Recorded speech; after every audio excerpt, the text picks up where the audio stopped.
me? Oh, there we go. Note to self. When starting video, turn on the microphone first. All right. That was probably right in front of the microphone too. Well, with all of that chaos underway, hello everybody, welcome back. Happy Sunday. I really and truly hope this finds you all healthy, well, safe and secure. And you know what? I would just like to take a moment before I get started on kind of a life update and garden update and such, as of course the furnace kicks in, to just... I'd like to thank all of those geeks who went before us and gave us the internet that we now have to survive the weirdness that's currently going on, because yeah, I'm sure this would be a lot harder for us to deal with if we didn't have all of these convenient social medias and things like YouTube to entertain ourselves with and all of that. That said, yeah, life update.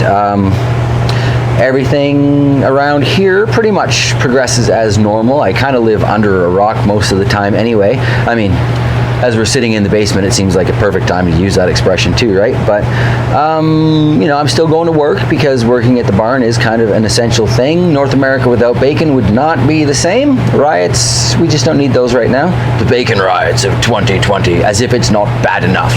But, luckily there, you know, we have a very tight-knit group of individuals working at the barn who also all pretty much live under rocks. So things should stay pretty much okay.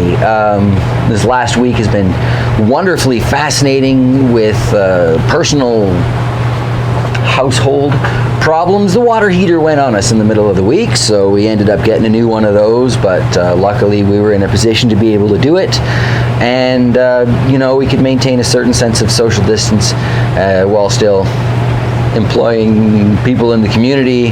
So the next neighbor over is a plumber. So he's feeling all right. We're feeling all right. He did us a favor, came on over, installed a new water heater for us, and yay, we can do dishes and have baths again, which I got to say, I really appreciate a little time in the shower when coming home from the hog barn.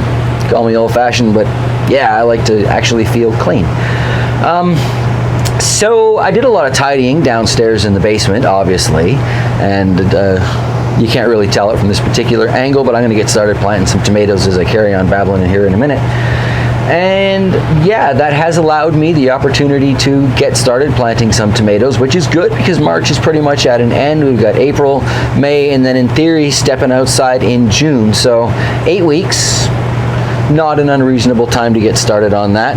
I actually did find my long-lost pile of tomato seeds. I brought them down here a few weeks ago because I was going to get started, and then promptly couldn't find them in the chaos that is my dungeon. So yeah, we'll get started on that, and I guess we'll just carry on with life update type stuff.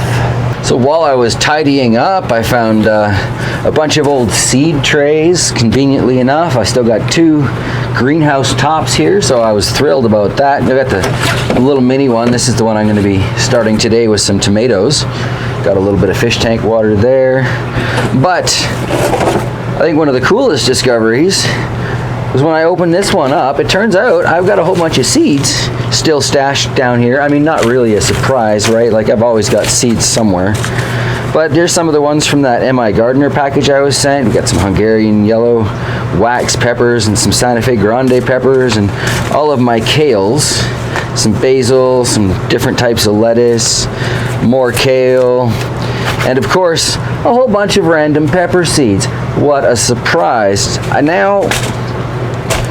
This is part of why I bought a whole bunch of new seeds this year for the garden, because I've got so many old seeds that have just been put through so many different stages of abuse. It gets pretty moist down here over the course of the year, and I have no idea whether or not these seeds, especially these ones, are still going to be viable. I'm a little more comfortable with, you know, like the professional pepper seeds in the plastic type containers. You know, a Ziploc bag is going to block a lot more moisture than open paper envelopes. At least that one. Oh, good deal. At least that one's got it sealed in another type of container. So we'll see if I even get to planting any of this, but it's nice to know that I've got the options of the 2 full trays. Like I said, today I want to get started filling up this little thing with some water and a few different tomato types. We have some volunteers coming up, interestingly enough, in a couple of the cactuses upstairs. So at least we know we have some volunteer tomatoes that will be joining us this year. Somehow I'm not surprised by that. For a man who started off his gardening not really even liking tomatoes, I seem to leave volunteer tomatoes in my footprint. Everywhere I garden, tomatoes just grow after that point. Now, kind of made myself a little pattern in the middle. I've played an awful lot of Othello over the years, so I got lost in the moment. That's going to need to soak because these little net pots, probably at least 2 years since I've tried using them. Now, there's pluses and minuses with these things. There are a lot of people who swear by them. I'm not one of those people, but when I do use them, I do try and remember to take this netting off because I've found it can be quite problematic for a lot of roots that are trying to bust their way through. The theory is that they can just fine, but I haven't really found that to be the actual case. So while those are sucking up some moisture, take a look here. What did I find? Cherokee purple tomato. I wasn't really going to grow larger varieties, but that's in the list somehow, so we'll see. Sweet Juliet. I'm going to read it backwards and only half of it, but I'm pretty sure those are the Sweet Juliet hybrids. Those are a wonderful, they're like a paste tomato. The Sweet Aroma hybrids are also kind of a sweeter paste tomato, so those will be nice if they grow. I'm kind of excited to open these packets up because these are the ones, normally I save my tomato seeds in paper towels. Some of you may have seen that video from years ago. But this time I used coffee filters because I thought it would be a lot easier to separate the seeds from the paper material. I'm really curious to see how that's going to do. These ones are the grape variety, and I think upstairs I think they call it a Concord grape tomato, but it's a yellow grape tomato. 2 of them actually that have sat all year, and one of them went all funky and brown and one of them stayed yellow, so both of them are probably going to get smeared into some earth at some point to see just kind of what comes of that. But regular red, and then what do we hear? Broad Ripple. Oh, these are the ones from Rob Bob. I love these, and there are probably going to be some of these sprouting up randomly in the garden too, because even though those were sent to me from Australia, they seem to really deal okay with the Manitoba climate. And then these are the ones that I bought fresh this year. You know, you got your Better Boy hybrid. These I find are a decent size for sandwiches, salads, and for your small to medium sized fried green tomato medallions. Nothing like massive. If we want massive, hopefully we'll get something out of these Cherokee purples, and it's basically a variation on a beefsteak, so you get a much more interesting shape out of those. But these are all fairly uniform and generally somewhere between hardball and softball size, so not bad. What else we got in here? Just some papers. That's it. All right. Well, since we're in here and we're still waiting on that, let's look a little further at these seeds. I didn't see any tomatoes. Pennix, red ghost peppers. Yeah, these are all pepper seeds. Those ones don't look good. El Oro de Ecuador. Oh, it would be so nice if I could get some of these growing again. You know, look back in the past if you want to see how some of these have done for me. But it's a nice pepper, you know, not too hot, but definitely a noticeable heat. And it was very, I want to say prolific, but I don't know. It was fairly productive. I got a lot of pods off the plants that I did have from this, so that's good. But no tomatoes. What's in the purple thing? This is probably empty at this point. Nope. Okay, what is in the purple thing? Datil peppers, sweet peppers, more peppers. Again, what a surprise. You know, it's almost like I have a bit of an addiction to peppers going on. Sunshine Chili Collection from 2015. Oh, I think Rob Bob sent me those too. I've been looking for those for a while. Sheep Nose Pimento. I've been looking for those for a while too. It's amazing, you know, when you clean things up, what you can find. And Tabasco peppers with a question mark. Anytime you find personal save seeds with a question mark, you know, it's always just kind of, why did I do that to myself? And that's part of why I got new seeds this year too, because I want to kind of know what's growing. I don't mind the chaos and the random by any means. I mean, I rather embrace the chaos factor more so than a lot of people I know. Orange bell peppers. But when it comes to gardening and production, I really do kind of want to get into productive gardening, you know? Yeah. All right, well, we're still waiting on that. So, just get back to the weird update stuff, okay? Like, for example, the chainsaw that I was talking about, and I think it was last week, might have been the week before, that I ordered because I got a discount, refurbished, well, rebuilt, remanufactured, whatever they call it when it's been to the factory and back. Factory rebuilt, factory refurbished, whatever. Got a 14-inch gas chainsaw for $75. Not a bad deal. Haven't taken it out of its box yet because being a gas chainsaw, I think it needs oil mixed into its gas, and it's probably going to need chain oil, and honestly I just don't feel like going to the hardware store to get these things right now.